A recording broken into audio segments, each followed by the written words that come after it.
যেই জায়গাটায় আমরা হাসতে পাবো, যেখানে আনন্দ করতে পাবো, মহান আল্লাহ কান্দার জায়গাটা তুমি আমাদেরকে দিও না। সকলে বলুন আমিন। ভাই আমার, কান্দার একটা জায়গা আছে, কানতে কানতে কানতে কানতে কানতে কানতে আপনার সব কিছু নষ্ট হয়ে যাবে, অথচ অব্যাহতি পাবেন না, ওখানে আরাম পাবেন না, শুধু কানতেই থাকবেন। তাই কান্দার জায়গা হলো এটা, আর হাসার জায়গা হলো জান্নাত। আল্লাহ রাব্বুল আলামিন যেন আমাদেরকে কিছু কথা শুনে জান্নাতে যাওয়ার যেন ব্যবস্থা করে দেয়। আবার সকলে বলি আমিন। ভাইরা আমার, আজকে আমার বিষয়বস্তু, আজকে আমার বক্তব্য শুধুমাত্র একটু আলোচনা হবে দান। যে দানটা মানুষ করি কিন্তু বুঝতে পারি না দান করলে কি পাবো, এটা বুঝতেই পারি না দান কি জিনিস। এ দানটাকে আপনাকে বুঝাতে চাইছি। আল্লাহ রাব্বুল আলামিনের নবী জনাবে মুহাম্মদুর রাসূলুল্লাহ সাল্লাল্লাহু আলাইহি ওয়াসাল্লাম চারখানা কথা বলে গেছেন। ভাইজান, এই চারটা কথা আপনাকে আগে বলে দিচ্ছি, খুব ভালো করে একটু শুনুন। আল্লাহ রাব্বুল আলামিনের নবী বলেন, হে আমার উম্মতের দল, হে আমার উম্মতের দল, তোমরা যখন ভালোবাসবে, যখন তোমরা ভালোবাসবে তবে তোমরা আল্লাহকে ভালোবাসিও। কিংবা কোন লোককে যদি ভালোবাসো, কোন লোকের সাথে যদি তোমার ভালোবাসা হয়, সেটা তোমার ভালোবাসাটা হবে একমাত্র কার জন্য? ভাই, কার জন্য হবে?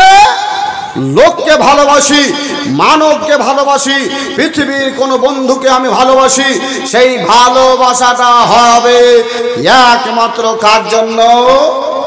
আল্লাহর জন্য। আল হুব্বু ফিল্লাহ। কার জন্য হবে ভাই? একবার জোরে বল, কার জন্য হবে? আল্লাহর জন্য হবে ভালোবাসা। আপনি যাকেই ভালোবাসেন, আল হুব্বু ফিল্লাহ, আল্লাহর ওয়াস্তে ভালোবাসা। নাম্বার 2, আল হুব্বু ফিল্লাহ ওয়াল বুগযু ফিল্লাহ। যদি কোনো লোকের সাথে দুশমনি হয়, যদি দুশমনি হয়, তাহলে দুশমনিটা হবে, সূত্র তো রাখা হবে আপনার একমাত্র আল্লাহর জন্য। আল্লাহর জন্য আপনি সূত্র তো রাখবেন, দুশমনি রাখবেন। এমনি আপনার জন্য দুশমনি রাখতে পাবেন না। যদি রাখতে হয় তাহলে আল্লাহর জন্য।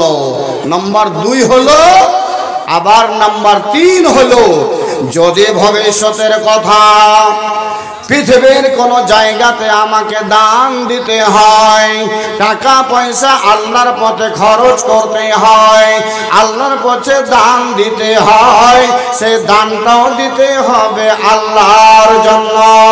আমি আল্লাহকে দিলাম, আমি আল্লাহর জন্য দান করলাম। আল্লাহর জন্য দান করবেন আমার এই অত্র এলাকার ভাইরা রে। এটা 3 নম্বর কথা। আল্লাহ রাসূল সাল্লাল্লাহু আলাইহি ওয়াসাল্লাম বলে দিয়েছেন যে তোমরা যদি দান করবা, এই দানটা হবে শুধুমাত্র আল্লাহর জন্য। আর যদি ভবিষ্যৎ তোমরা দান যদি না করো, দান যদি তোমরা না দাও, এটাও হবে আল্লাহর জন্য। 4টা কথা বললাম, বুঝা গেল না? বুঝতে পারলাম না বন্ধুরে? একটা করে বুঝা গেল, একটা করে বুঝা গেল না। দোস্তি রাখবো, এটা ভালো কথা, আল্লাহর জন্য বুঝতে পারলাম। দুশমনি যদি রাখতে হয়, তাহলে কেমন করে মানুষের সাথে দুশমনি করব, এটা বুঝতে পারল না।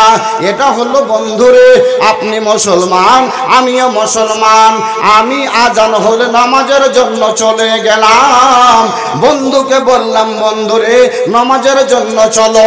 জালসা শুনতে বের হলাম, বন্ধুকে বললাম জালসা শোনার জন্য চলো। বন্ধু বলছে তোমার কাজ জালসা শোনা, আমার কাজ জালসা শোনা নয়। আমার কাজ হলো রাতের বেলা তাস খেলা, রাতের বেলা মদ খাওয়া, রাতের বেলা হুক্কা খাওয়া, রাতের বেলা বিড়ি খাওয়া, বন্ধুদের সাথে দোকানে বসে আড্ডা করা। এটা হলো আমার কাম। তোমার কাম জালসা শোনা, তুমি জালসা শোনার জন্য যাও। যুবকের দল রে, আল্লাহর রাসূল বললেন ওর কপালে ঝাঁটা মেরে দাও, দুশমনি শুরু করে দাও, দোস্তি ভেঙে দাও, দোস্তি তার সাথে রাখিও না। এ আমার ভাইরা রে, আল্লাহর নবী বললেন দান যখন করবা তবে আল্লাহর জন্য হবে, দানটা আল্লাহর জন্য করো। আমার ভাইরা রে, দান যে করবেন আল্লাহর জন্য, বুঝতে পারলেন? মসজিদে করলো দান, এটা আল্লাহর জন্য। মাদ্রাসায় করলাম, এটা আল্লাহর জন্য। ফকির ফাকরাকে দিলাম আল্লাহর জন্য। কাউকে আমি বাবাকে দান করলাম আল্লাহর জন্য। এটা তো বুঝতে পারলো মাওলানা, আল্লাহর জন্য দান দেব না, এটা কেমন কথা হলো?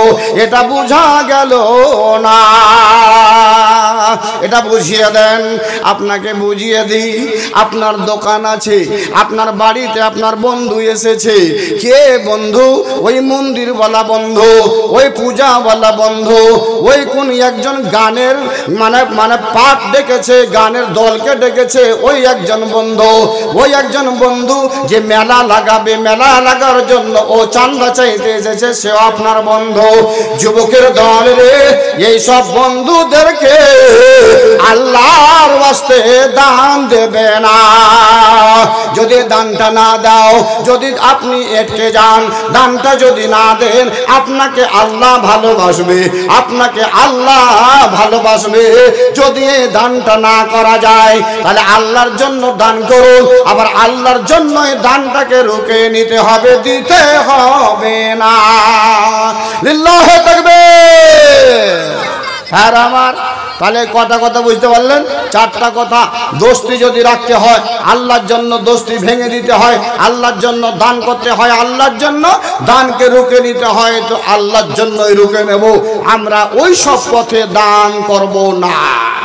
গানের জন্য, মেলার জন্য, নাজায়েজ পথে, হারাম পথে যদি না করেন, যদি আপনি ওখানে বাধা সৃষ্টি করে আপনি রুখে নিতে পারেন, সেখানেও আল্লাহর কসম বলছি আপনি নেকি পাবেন, নেকি পাবেন। আল্লাহ আপনার উপরে সন্তুষ্ট হবে।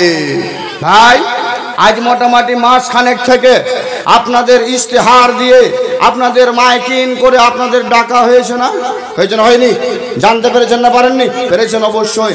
আল্লাহ রাব্বুল আলামিন এবার বলছেন, হা আনতুম হাউলাই তুদআউনা লিতুনফিকু ফি সাবিলিল্লাহ।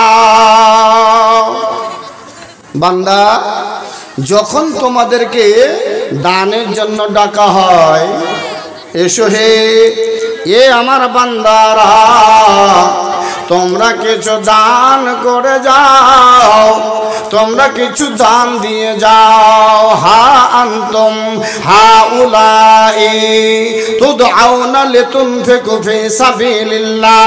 তোমাদের ডাকা হয়, এসো তোমরা দান দিতে এসো, দান দিয়ে যাও আল্লাহর পথে, আল্লাহর রাস্তায়। ফামিনকুম মাইয়াবখালু ওয়া মাইয়াবখালু ফাইন্নামা ইয়াবখালু আন নাফসিহি। এ বান্দারা, তখন তোমরা কেন কৃপণতা করতে আরম্ভ করে দাও? কেন তোমরা তখন বখেলি করতে আরম্ভ করে দাও? আল্লাহ বলছে, শোনো, যদি বখেলি করতে লাগো, এটা তোমার নাফসের জন্য।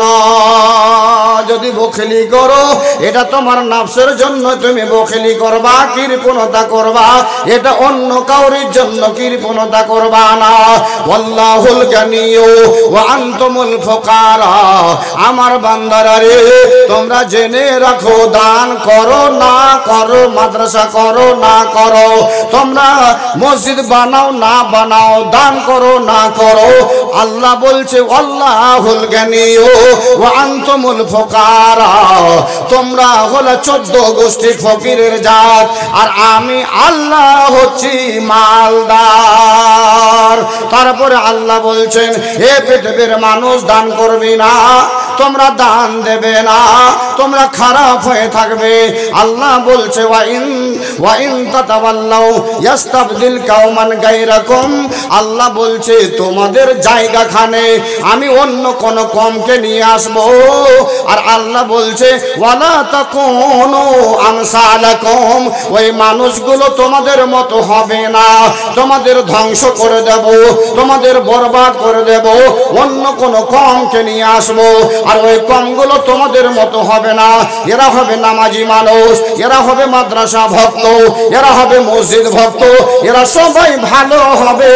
তোমাদের জায়গাতে তোমাদেরকে ধ্বংস করে দিয়ে অন্য কোন কমকে সেখানে হাজির করবা।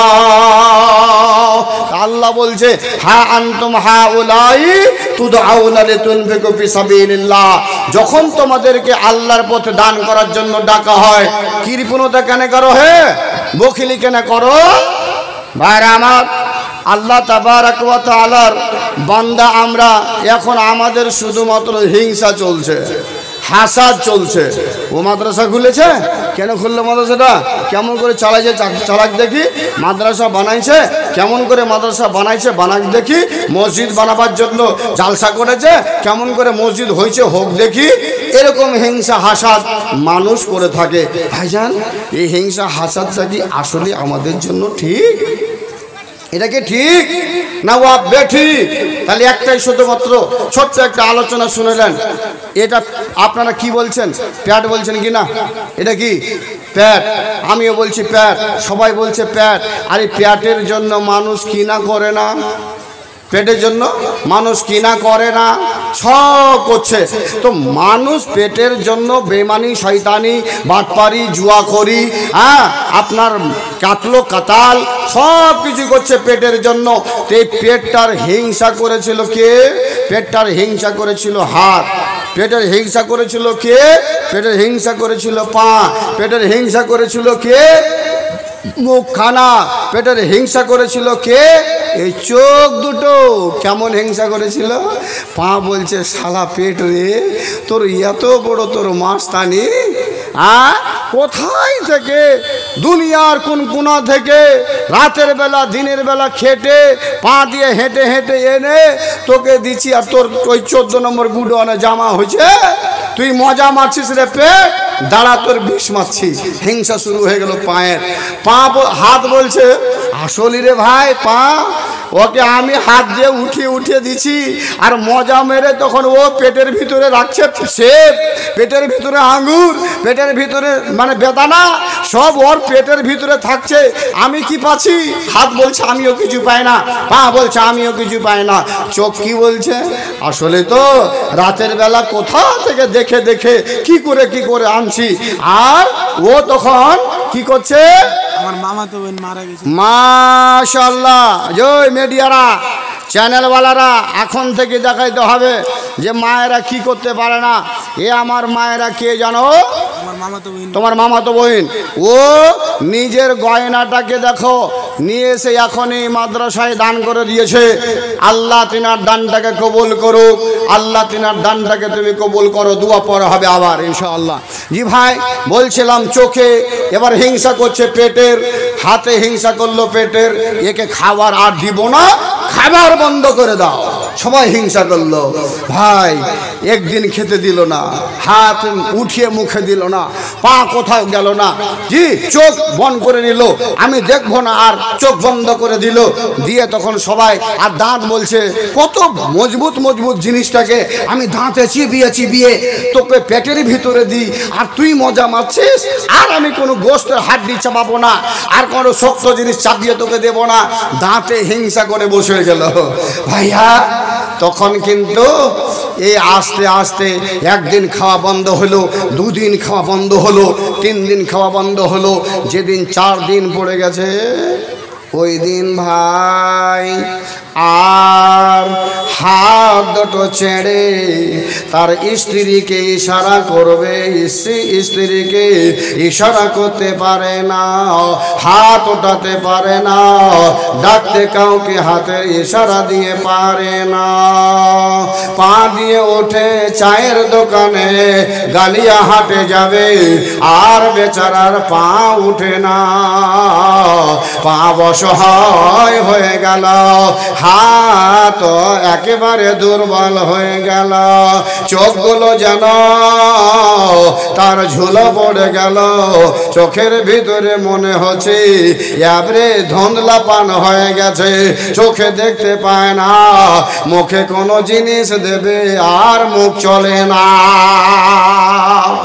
এই মুখ এবার বলছে হায় হায়, আর আমাদের শক্তি চলে না, আমাদের ক্ষমতা আর চলে না, পেটের হিংসা করে বরবাদ হয়েছি। হাত বলছে ঠিকই রে, মুখ দাঁত এটা করা অন্যায় হয়েছে। পা বলছে হাত রে, আসলে এটা করা অন্যায় হলো, আমরা এই পেটের